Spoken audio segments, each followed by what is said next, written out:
भजन संगीत के पुस्तक है 147 और उसका 8वां वचन, Psalms 147 वर्स 8। वह आकाश को मेघों से छा देता है और पृथ्वी के लिए मेघ की तैयारी करता है और पहाड़ पर घास उगाता है। प्रार्थना करेंगे। सर्वशक्तिमान दयालु पिता परमेश्वर, हम आपको धन्यवाद देते हैं प्रभु जी, आपकी करुणा के लिए धन्यवाद, आपकी कृपा के लिए परमेश्वर धन्यवाद देता हूं। आप महान हैं, सर्वशक्तिमान हैं, आपके अद्भुत कार्य के लिए प्रभु धन्यवाद देता हूं।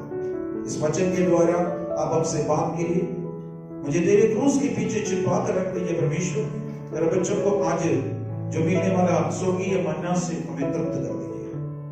यहाँ पर जितना भी डिस्टर्बेंस डिस्ट्रैक्शंस होते हैं वो सब यीशु के नाम से दूर करते हैं। वचन अच्छी तरफ से ग्रहण करने के लिए प्रभु सहायता करिए। यीशु के नाम से मांगते हैं, सुनो और कबूल।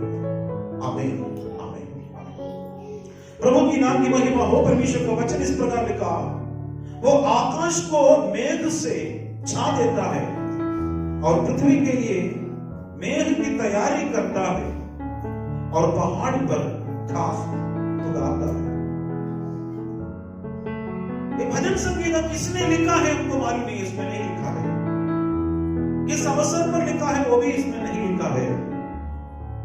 लेकिन कई स्कॉलर्स का कहना यह है, उसका दूसरा वचन जब पढ़ने के समय पर उन लोग ये बोलता है, क्योंकि ये इस्राएल जनता बाबिलोन का बंधुआई से वापस आ गया। बाबिलोन के बंधुआई में नेबुकदनेस्सर राजा के समय पर 70 साल तक वे लोग गुलामी में थे, बंधन में थे। उस बंधन से बाहर परमेश्वर ने उसको निकाल कर लेके आया। उस समय लिखा हुआ भजन संगीत हो सकता है कर लिखा, क्योंकि उसका दूसरा वचन लगभग उसको प्रेरणा दे रहे थे। दूसरा वचन इस प्रकार लिखा है, यहोवा यरूशलेम को बसा रहता है, यहोवा यरूशलेम को बसा रहता है, वह निकाले हुए इस्राएलियों को इकट्ठा कर रहा है। वो निकाले हुए इस्राएलियों को इकट्ठा कर रहा है। वो लोग अपना देश से बाबिलोन देश में गुलामी में अवस्था में थे। इस गुलामी की अवस्था से जब वो वापस आते वक्त उनका देश पूरा का पूरा 70 साल तक कोई खेतीबाड़ी नहीं करता तो कैसे लगेगा? एक साल अपना खेत में कोई कुछ बोया नहीं तो क्या होगा? बड़ा बड़ा पेड़ उगने शुरू करेगा, कोई फल नहीं मिलेगा। 70 साल के बाद वो वापस आते वक्त उसका सब कुछ सत्यानाश में पड़े हुए है। अब एक उम्मीद का जरूरत है, एक उम्मीद का जरूरत है। यहां पर प्रभु का वचन कहता है, वो आकाश को मेघ से छा देता है। आकाश जब मेघ से छा जाते तो एक अंधेरा दिखेगा, दिखते है ना, बहुत बड़ा बादल काली घाटी छा जाते हैं पूरा भूमि पर। यहां पर पूरा अंधेरा छा जाएगा, किसी को अच्छा नहीं लगता। 2020 के आखिरी संडे में हम लोग हैं। 2020 में कई प्रकार का परेशानी को हम लोग सामना किया। कई महीने तक हमारे चर्च सब जगह पर बंद था। अभी भी कई लोगों का चर्च बंद है, कई जगह पर ऑनलाइन ही आराधना चल रही है। तो बड़ा समस्या हमारे जीवन में थी, कई प्रकार का परेशानी को हम लोग सामना किए हैं। काला बादल के समान हमारे बीच में एक मेघ छा जाते हैं। ये कब क्यों हमको नहीं मालूम है, लेकिन परमेश्वर जानता है। परमेश्वर की उपस्थिति, परमेश्वर के उद्देश्य के बिना हमारे लिए कुछ भी नहीं हो सकता है। हालेलुया। परमेश्वर के उद्देश्य के बिना, परमेश्वर की मर्जी के बिना हमारे जीवन में कुछ भी नहीं हो सकता है। हालेलुया। परमेश्वर की उपस्थिति, परमेश्वर का मर्जी हमारे जीवन में होते हैं। प्रभु का वचन कहता है, वो आकाश को मेघ से छा देता है और पृथ्वी के लिए मेघ की तैयारी करते हैं। लेकिन वो हिंदी ट्रांसलेशन इतना अच्छा नहीं लग रहा है। इंग्लिश में इस प्रकार लिखा है, who covered the heaven with the clouds, who prepared the rain for the earth। परमेश्वर बारिश को जब भूमि पर भेज रहे हैं, मेघ को भेज रहे हैं, एक तरह से बारिश को भेजने के लिए ये बादल काला घाटी क्यों? परमेश्वर मेरे जीवन में ये समस्या क्यों? मेरे जीवन में एक एक परेशानी के ऊपर एक एक क्यों? कभी कभी हम सोचते हैं प्रभु की योजना हमारा योजना से बहुत बड़ा अंतर है।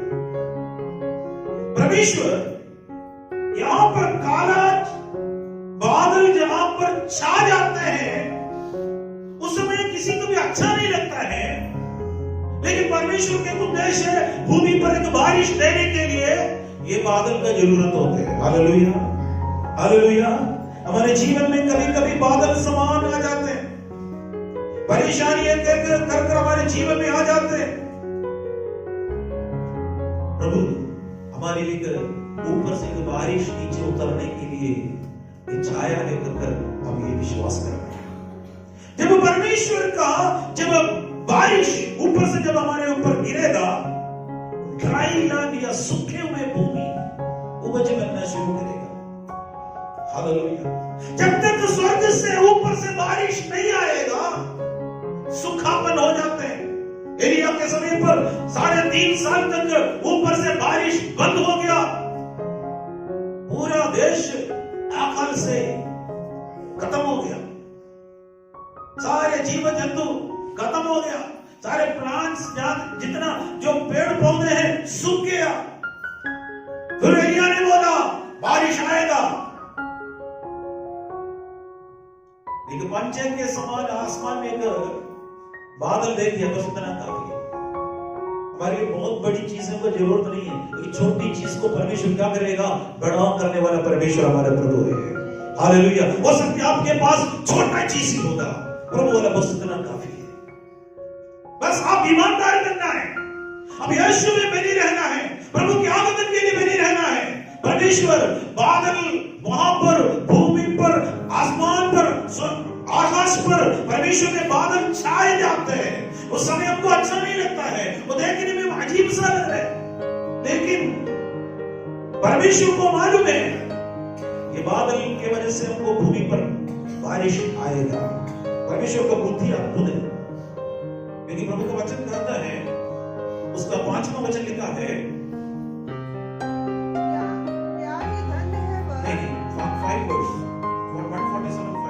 हमारा प्रभु महान और अति सामर्थ्य है, उसकी बुद्धि अपरंपार है, उसका बुद्धि अपरंपार है। परमेश्वर का बुद्धि अद्भुत है। कौन सा बुद्धि है? उसका 4 वचन में परमेश्वर की बुद्धि के बारे में लिखा है, पढ़िएगा। वो तारों को गिनता और उनमें से एक एक का नाम रखता है।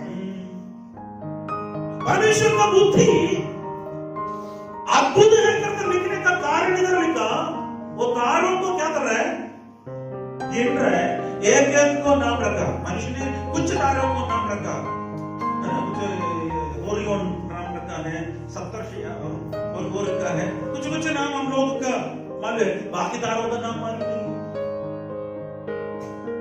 परमेश्वर का बुद्धि अवर्णनीय है, अद्भुत है। इतना टेक्नोलॉजी हो गया, इतना साइंस बढ़ गया, कंप्यूटर्स युग में हम लोग रह रहे हैं। अब सारे चीजें बुद्धि से मनुष्य पूरा ऊपर तक पहुंच गया, लेकिन अब तक साइंटिस्ट को भूमि आसमान में कितना तारे हैं वो पता नहीं।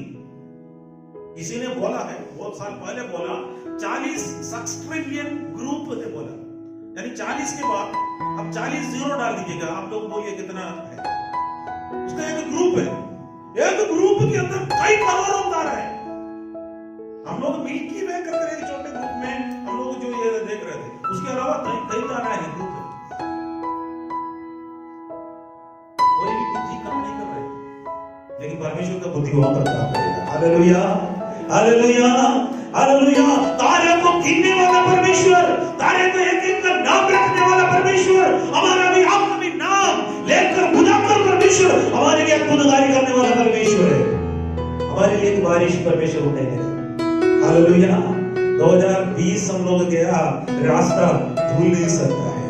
प्रभु से बोले, प्रभु 2021 हमारे लिए आशीष का साल बनकर लेके आइए। हालेलुया। 2021 हमारे लिए आशीष का साल होने के लिए विनती करें।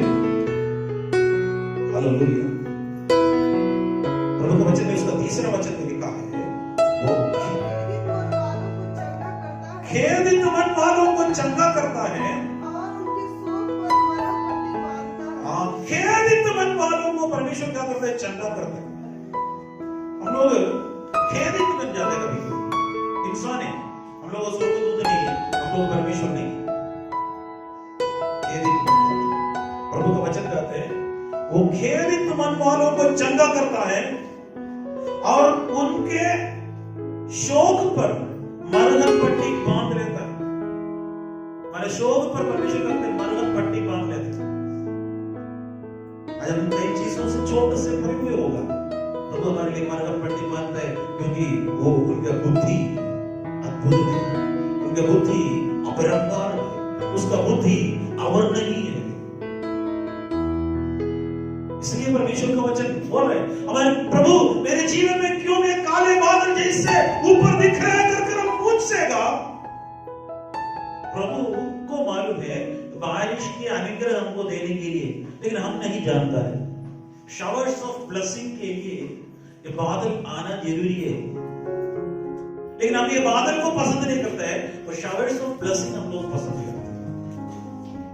कभी कभी हमारे जीवन में दुख की अवस्था से हम जाते हैं, आंसू के रास्ता से हम जाते हैं, प्रभु आपका आंसू को खुशी के आंसू में बदल देगा।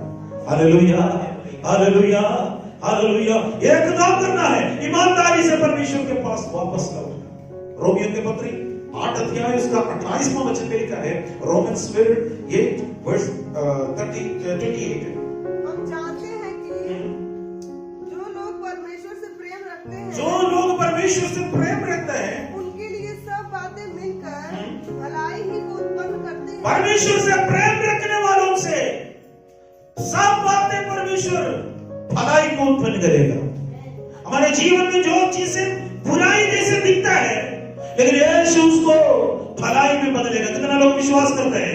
हालेलुया। मेरे जीवन में परमेश्वर भलाई करेगा, मेरे जीवन में परमेश्वर भलाई करेगा। मनुष्य की नजर में बुराई जैसे दिखता है, लोगों के नजर में बुराई जैसे दिखता है, लेकिन मेरा परमेश्वर कि मेरा ये बुराई को अवस्था को भलाई में बदल देगा। हालेलुया। परमेश्वर से प्रेम करो, यीशु से प्रेम करो, परमेश्वर से प्यार करो, परमेश्वर से आराधना करो, परमेश्वर को स्तुति करो। परमेश्वर, मैं तुझे प्यार करता हूं, तू मुझे मार दे तो मैं तुझे नहीं छोड़ूंगा कर जो लोग बोलते हैं, उनके लिए परमेश्वर भलाई उत्पन्न करेगा। हालेलुया। कुछ दिन पहले मैंने एक कहानी सुना था, उस कहानी के अंदर बहुत बड़ा एक अर्थ मैंने देखा था। वो कहानी ऐसे था, एक किसान थे, एक किसान, उसको एक ही घोड़ा था, और एक घोड़े को पकड़कर वो काम करवा देते थे। अचानक एक दिन रात शाम को उसका घोड़ा भाग गया, घोड़ा भाग गया, और उस समय सारे पड़ोसी लोग बोला, अरे तुम ऐसे ही गरीब आदमी है, तुम्हारा एक ही घोड़ा था, वो भाग भी गया, तुम भाग्यहीन आदमी है, तुम्हारे पास कोई भाग्य नहीं है। बोला, हो सकता है मैं भाग्यहीन हो सकता है, क्योंकि मेरा एक ही घोड़ा था, वो भी भाग गया, अब मैं कल क्या कमाएंगे मुझे पता नहीं, ये घोड़े को मैं कहां जाकर ढूंढूं वो भी मालूम नहीं। ये बहुत दुख के साथ बैठ रहे थे। सुबह वो जो गया घोड़ा, वो घोड़ा 2 जंगली घोड़े को लेके आया। जो रात को भाग गया वो घोड़ा सुबह 2 जंगली घोड़े को ले दिया। इसको बहुत खुशी, अभी 3 घोड़ा मिल गया, एक घोड़े की जगह पर 3 घोड़ा मिल गया। तब जो लोग तुम भाग्यशाली है बोला, वो बोला अरे तुम भाग्यवान है, तुमको रात में भैया कि तुम्हारा घोड़ा गया, अब सुबह तुमको 3 घोड़ा मिल गया। बोला हो सकता है मैं भाग्यवान होगा। समय के बाद उसका एक ही लड़का था, जवान लड़के थे। वो लड़का सोचा ये 3 को अभी 2 जंगली है, एक तो हम लोगों ने कंट्रोल किया है, अब ये दोनों घोड़े को मुझे ट्रेनिंग देना पड़ेगा, मैंने वश में करना पड़ेगा। इसलिए जंगली घोड़े को किसी भी तरीके से वश में करने के लिए लेके गया। लेकिन जंगली घोड़ा कहां मानेगा इनके बात, हुक्म कहां मानेगा। वो तो भाग कर वहां से चलते उसको गिरा दिया, उसका हड्डी था पैर और हाथ पैर से टूट गया, भयंकर रीति से फ्रैक्चर हो गया, उठ नहीं सकते थे। और ट्रेनिंग तो हो गया, 3 घोड़ा आ गया, लेकिन लड़का पूरी तरह से चोट लग गया, हाथ पैर फ्रैक्चर हो गया। सब लोग फिर से बोला तुम्हारे 3 घोड़ा तो मिल गया, लेकिन तुम्हारे इकलौता लड़का क्या हो गया है, फ्रैक्चर होकर पड़ा, तुम भाग्यवान नहीं है। लोग बदलते रह गए, वो भी सोचा सही है मैं भाग्यवान नहीं होगा। कुछ दिन के बाद 2 दिन के बाद उसी देश में एक बहुत बड़ा की लड़ाई हो गया, दूसरे देश से लड़ रहे थे। आर्मी में लोगों को बहुत जरूरी है, उस समय जबरदस्ती जिसके घर पर लड़के हैं उनको पकड़कर युद्ध में लेके जा रहे थे। अगल बगल का सबका लेके गया, एक किसान के घर पर भी आया, उनके भी पास एक लड़का है करके पता है, लेकिन आते वक्त वो बिस्तर पड़े हुए हैं, हाथ पैर सब हड्डी टूटे हुए हैं, उसको लेके नहीं गया, बाकी सबको लेके गया, युद्ध में लेके गया। अब उसको पता चला मैं सही में भाग्यवान है, मेरा परमेश्वर ने ये सब कुछ किया है मेरे जीवन में। Hallelujah, hallelujah. कभी कभी मेरे जीवन, मेरे प्यारों, आपके जीवन में छोटी छोटी परेशानियां आ जाते हैं, छोटी छोटी तकलीफें आ जाते हैं, वो परमेश्वर का मर्जी के अनुसार है। ये बादल जब तक ऊपर रहेगा, वो मेरे लिए बारिश जल्दी परमेश्वर भेजने वाला है, ये याद रखिएगा, ये याद रखिएगा। हालेलुया। जब परमेश्वर ये बारिश ऊपर से नीचे देगा, तब क्या क्या होगा, उसके 8वां वचन पढ़ेंगे। वह आकाश को मेघों से छा देता है और पृथ्वी के लिए मेघ की तैयारी करता है और पहाड़ों पर घास उगाता है। बस वही है, पहाड़ों पर घास उगाएगा। परमेश्वर सबसे पहले करते हैं, पहाड़ों के ऊपर परमेश्वर ने घास उगाते हैं। पहाड़ों के ऊपर घास मतलब क्या है, जो खाने वाला सारे आइटम्स। वो भजन संहिता 72 उसका 16 पढ़िएगा, 72 उसका 16 वचन। देश में पहाड़ों की चोटियों पर बहुत सा अन्न होगा, बहुत से पहाड़ियों के चोटी में बहुत सा अन्न होगा, जिसकी बालें लबानोन के देवदारों के समान झूलेंगे और नगर के लोग घास के समान लहलाएंगे। यहाँ पर बोला देश के पहाड़ों के चोटियों पर बहुत सा अन्न होगा।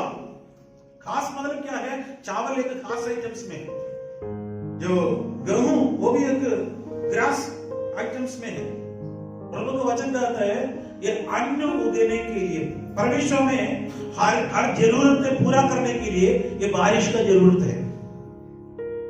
परमेश्वर जब हमारे जीवन में ऊपर से जब बारिश जब उड़ेगा, आपका पहाड़ की चोटी के ऊपर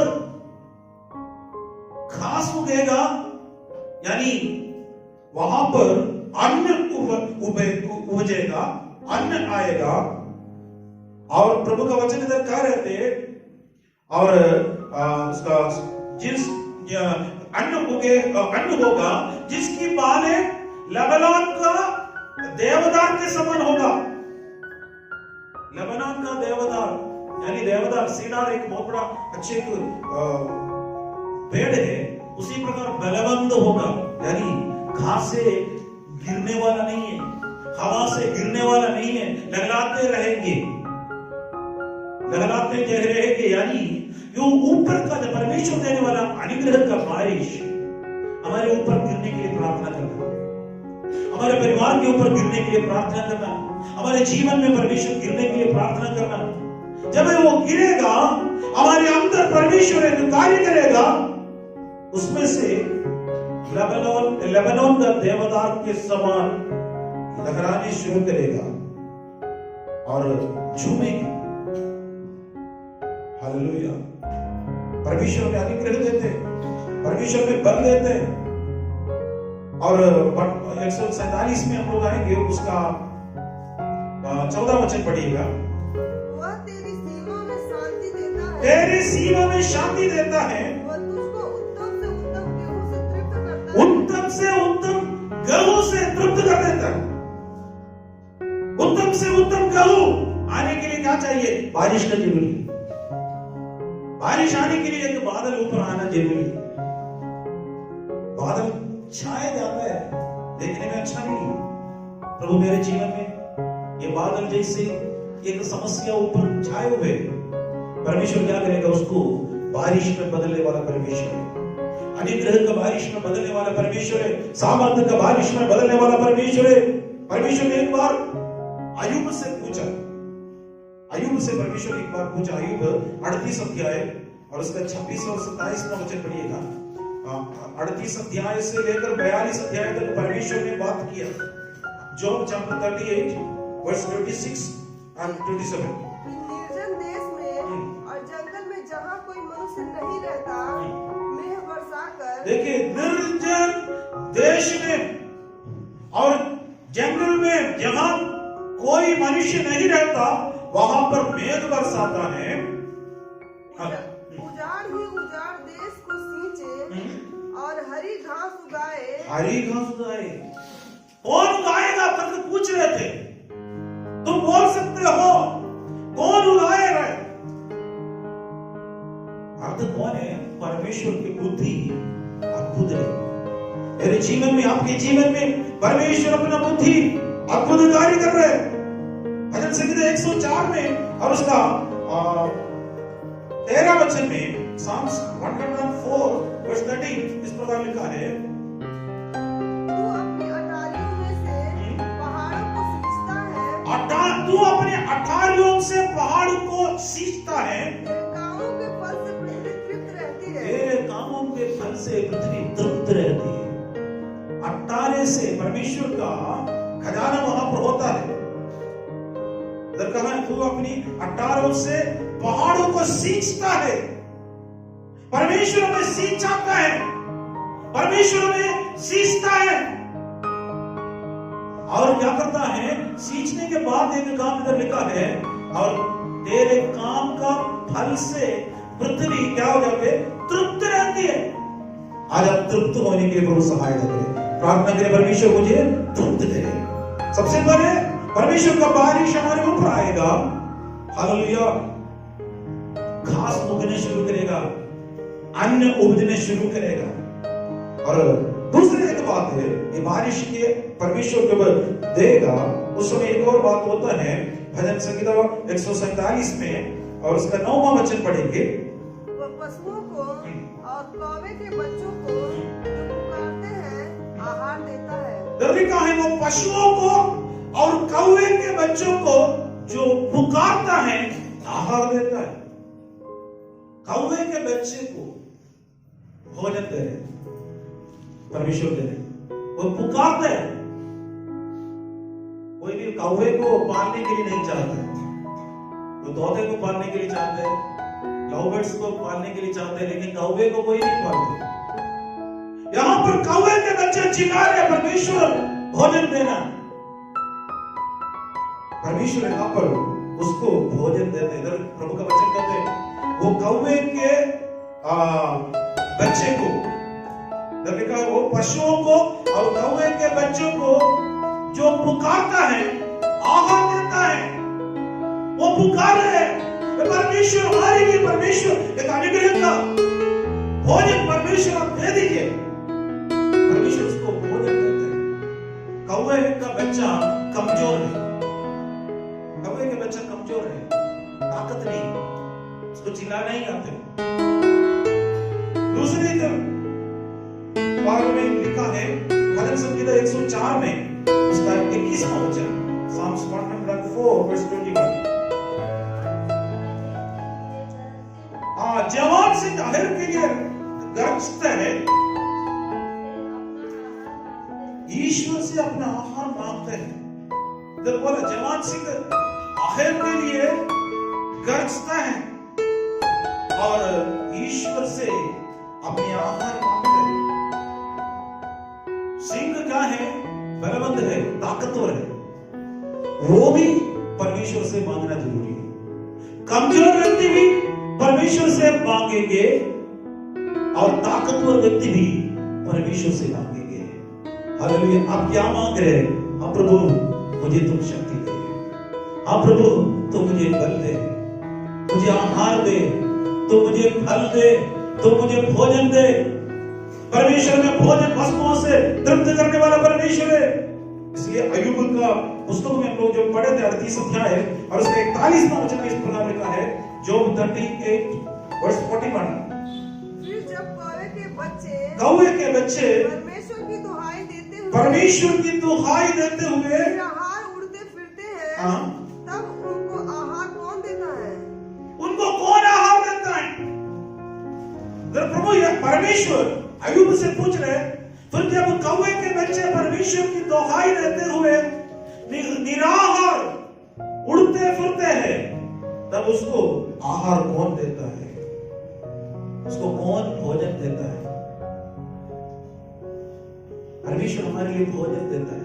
परमेश्वर हमारा भोजन का हर जरूरत है परमेश्वर पूरा कर देता है। परमेश्वर से मांगे, परमेश्वर से जब हम मांगते हैं, प्रभु तेरे अनुग्रह मेरे जीवन में आने पाए, तेरे शक्ति मेरे जीवन में आने पाए, तेरे सामर्थ्य मेरे जीवन में आने पाए, तेरे बल मेरे जीवन में आने पाए। हालेलुया। बारिश हमारे लिए उत्तम है। तीसरा एक बोलकर हम देखेंगे भजन संहिता 147 में है और उसका 15 वचन से 20 वचन तक ये पूरा पढ़ने के लिए टाइम नहीं है, लेकिन हम 18 वचन पढ़ेंगे। वह आज्ञा देकर उन्हें गलाता है, वह वायु बहाता है, तब जल बहने लगता है। यहाँ पर ये क्या होते हैं? हिम 16 वचन इस प्रकार लिखा है, उनके समान हिम को निहारता है और रात के समान पाला बिखेरता है। और 17 वचन लिखा है, वो बर्फ के टुकड़े गिराता है, उसकी की हुई ठंड को कौन सह सकता है? यहाँ पर लिखा है बर्फ के टुकड़े। जगह पर क्या करते हैं? बारिश जो बर्फ जब आ रहे हैं रुक जाता है, अनुग्रह तो रुक जाता है। परमेश्वर के वचन भेजकर 16 वचन लिखा है, वो आज्ञा देकर उन्हें क्या करता है? गलाता है। बाइबल में लिखा है परमेश्वर का वचन से वो पिघल जाता है। हमारे जीवन में तमाम प्रकार का जो बर्फ जैसे कठोर बातें होते हैं, परमेश्वर का वचन जब आ जाकर उसको पिघल देता है। हालेलुया। कठोर हृदय को परमेश्वर पिघलने वाला परमेश्वर का वचन है। वो वचन भेज कर परमेश्वर करता है। वो वायु बहाता है, तब जल बहने लगता है।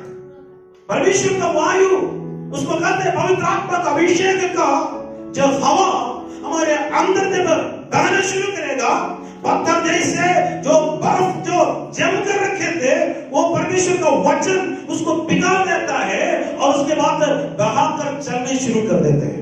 एक नदी बनने शुरू करेगा। जहां जहां ये नदी जाता है वहां वहां जीवन प्रदान पहुंचाते हैं। जहां जहां ये नदी जाती है वहां पर हरियाली हो जाती है। जहां जहां इस नदी जाती है वहां पर जीवन मछलियां बनना शुरू कर देता है। बर्फ उड़कर एक पत्थर जैसे रहने से कुछ नहीं है। परमेश्वर का वचन हमारे हृदय के अंदर है। आइए प्रार्थना करेंगे। हम अपने आप को परमेश्वर के चरणों में समर्पित करते हुए प्रभु से बोलेंगे, हे परमेश्वर तेरा अभिषेक मेरे ऊपर आ रहा है, तेरा अभिषेक मेरे ऊपर आ जाए। परमेश्वर तेरे शक्ति मेरे ऊपर आने पाए। परमेश्वर तेरे सामर्थ मेरे ऊपर आने पाए। परमेश्वर तेरे बल मेरे ऊपर आने पाए। परमेश्वर तेरा शक्ति मेरे ऊपर आने पाए। Hallelujah, hallelujah. कुछ चीजें परमेश्वर वहां पर लेके आता है, एक चीज है परमेश्वर हालेलुया वो हमारे जीवन में हालेलुया एक बदलाव देने के लिए परमेश्वर कर रहा है। ये काले बादल क्यों मेरे जीवन के ऊपर आया, मेरे ऊपर आसमान में क्यों आ गया कर जब हम सोचते हैं, परमेश्वर के उद्देश्य है, परमेश्वर के कारण है। हालेलुया हमें बारिश से हालेलुया वो हालेलुया घास में हालेलुया पेड़ों में फल प्रदान होने के लिए हालेलुया वो उत्तम से उत्तम गहू हमारे अंदर पाने के लिए, शारीरिक अनुग्रह के लिए, मानसिक अनुग्रह के लिए, आर्थिक अनुग्रह के लिए परमेश्वर के ऊपर से उस अभिषेक का नदी, उस अभिषेक का वो बारिश परमेश्वर मेरे ऊपर आने पाए करके सब लोग प्रार्थना करें, सब लोग प्रार्थना करेंगे। हालेलुया प्रभु कितने लोगों को ये अनुग्रह का बारिश का जरूरत है, परमेश्वर का उस अनुग्रह का बारिश हमारे ऊपर परमेश्वर उंडेल देंगे प्रभु जी। हालेलुया उस अभिषेक का नदी, उस अभिषेक का बारिश मेरे ऊपर परमेश्वर, कलीसिया के ऊपर परमेश्वर उंडेल दीजिए कर प्रार्थना करें। हालेलुया पहाड़ों के ऊपर अन्न उपजने शुरू करेगा। हालेलुया लेबनोन का देवदार के समान वो लहराने शुरू करेगा। हालेलुया पहाड़ में भी हालेलुया वो पानी नदी ऊपर नहीं जा रहे हैं, लेकिन पहाड़ के ऊपर से बारिश उतर कर आ जाएगा। हालेलुया ऊपर का बारिश परमेश्वर वो हमको चाहिए, वो अभिषेक का बारिश मुझे चाहिए कर प्रार्थना करिए। हालेलुया, हालेलुया परमेश्वर कौवे के बच्चों को उसके आहार देता है, वो चिल्लाता है, परमेश्वर से चिल्लाता है, परमेश्वर उसको आहार देता है। जवान सिंह दौड़ाते हैं, परमेश्वर से मांगते हैं, परमेश्वर उसको भोजन देता है। लेकिन प्रभु का वचन इस प्रकार लिखा है, भजन संहिता 34 का 10 में लिखा है, जवान सिंह को घटी होती है, वे भूखे भी रहते हैं, लेकिन परमेश्वर की खोजियों का किसी भी वस्तु की कमी नहीं है। परमेश्वर अपने बच्चों को कोई कमी होने नहीं देता है। इसको शारीरिक जरूरतें परमेश्वर पूरा करेगा, हमारे शारीरिक जरूरतें परमेश्वर पूरा करेगा, आर्थिक जरूरतें परमेश्वर पूरा करेगा। एक तीसरा आप देखा है, एक आत्मिक जरूरत पूरा होना है। केवल शारीरिक दीदी से आशीष पाकर हम अपने आप को वंचित मत करिए, एक आत्मिक अनुग्रह भी होना जरूरी है। परमेश्वर वहां पर बर्फ जैसे हिम को रखा, एकदम बर्फ जैसे पत्थर जैसे उस जगह पर है, किसी का काम का लायक नहीं है, वहीं पर पत्थर बनकर रहा, उसको पिघलना है, पत्थर जैसे हृदय को पिघलना है। परमेश्वर ने अपना वचन भेजकर उसको पिघल दिया है कर देखा है। हाँ प्रभु इस वचन मेरा पत्थर जैसे हृदय को प्रभु पिघल दीजिए। प्रभु प्रार्थना करिए, ये पत्थर जैसे हृदय को परमेश्वर पिघलने के लिए प्रभु तेरा वचन मेरे हृदय में आए, तेरा वचन मेरे हृदय के अंदर आने पाए। जब पिघलेगा हालेलुया हवा से परमेश्वर हालेलुया हालेलुया वो वायु बहाता है, परमेश्वर की ओर से आने वाला वायु, परमेश्वर की ओर से आने वाला पवित्र आत्मा का वायु, पवित्र आत्मा का हवा प्रभु मेरे ऊपर बहने पाए, तब जल बहने लगेगा। इकट्ठा हुआ पिघला हुआ ये पानी बहना शुरू करेगा। परमेश्वर एक जगह पर आपको रखना नहीं चाहते, बह बहकर हालेलुया सूखी जमीन को हालेलुया और फलवंत बनाने के लिए परमेश्वर आपको इस्तेमाल कर रहे हैं। हालेलुया परमेश्वर जीवन का नदी हमारे अंदर से बहाते रहता है। हालेलुया प्रभु के आखिरी वक्त में प्रभु यीशु मसीह खड़े होकर बोला, जो प्यासा है मेरे पास आने आए। हालेलुया जीवन का जल की नदियां उनके अंदर से बहने शुरू करेगा। आज उस जीवन का नदी मेरे अंदर से प्रभु बहने पाए। हालेलुया आपके जीवन के अंदर से इस जीवन का नदी बहेगा, हरियाली आएगा, खुशखबरी आ जाएगा। जहां जगह ये पानी जाएगा वहां पर सूखा अवस्था दूर हो जाएगा। आप अभी भी ड्राई है, आप अभी भी सूखा अवस्था में है, यीशु आपको हरियाली प्रदान करने जा रहे हैं। प्रभु उस हवा मेरे ऊपर चलने दे, मुझे लेके जाइए, मेरी मर्जी के अनुसार नहीं परमेश्वर, तेरी मर्जी के अनुसार मुझे ले जाइए। परमेश्वर ने ले जाएगा। हालेलुया। उस नदी में धीरे धीरे धीरे वहां पर जीवन आना शुरू करेगा, मछली आने शुरू करेगा, बहुत मछुआरे वहां से मछली पकड़ना शुरू करेगा। हालेलुया। मरा हुआ अवस्था को परमेश्वर पुनर्जीवित करेगा। आपका मरा हुआ अवस्था परमेश्वर दूर करेगा। वापस आ जाइए, वापस लौट आ जाइए, हमारे बाइक स्लाइडिंग से वापस आ जाइए, हमारा पिछाड़ी अनुभव से हमें वापस आ जाइए। प्रभु से दूर चला गया, अब प्रभु मैं वो नहीं जाना चाहता हूं, प्रभु मैं तेरे पीछे आना चाहता हूं परमेश्वर, क्योंकि यीशु शीघ्र आने वाला है, क्योंकि यीशु शीघ्र आने वाला है। हालेलुया। सर्वशक्तिमान दयालु पिता परमेश्वर, हम आपको धन्यवाद देते हैं परमेश्वर, इस वचन के लिए धन्यवाद। हाँ परमेश्वर, आप अपना वचन के द्वारा हमसे बात किया, इसलिए धन्यवाद देते हैं प्रभु जी। इस वचन हमारे हर एक व्यक्ति को प्रभु जी आप छूलिए, इसलिए धन्यवाद देते हैं परमेश्वर। हालेलुया। 2020 के आखिरी हफ्ते में आप लोग परमेश्वर के इस वचन हालेलुया आपकी ओर से प्रभु जी आपने दिया, हम आपको धन्यवाद देते हैं परमेश्वर। आकाश में कभी बादल छाए जाते हैं, लेकिन मेघ बरसने के लिए, बारिश गिराने के लिए आप ये करता है, इसलिए धन्यवाद देते हैं परमेश्वर। पहाड़ों में अब घास उगाने वाला है, हालेलुया, उत्तम से उत्तम गेहूं वहां पर पैदा करने वाला है, इसलिए धन्यवाद देते हैं परमेश्वर। हम आपसे विनती करते हैं प्रभु जी, कौवा के बच्चे को भोजन खिलाने वाला, जवान सिंह को खाना खिलाने वाला परमेश्वर, आज हमारे भी जीवन में प्रभु आप कार्य करने के लिए प्रार्थना करते हैं। हमारे जीवन में प्रभु जी कमी घटी को प्रभु जी दूर कर दीजिए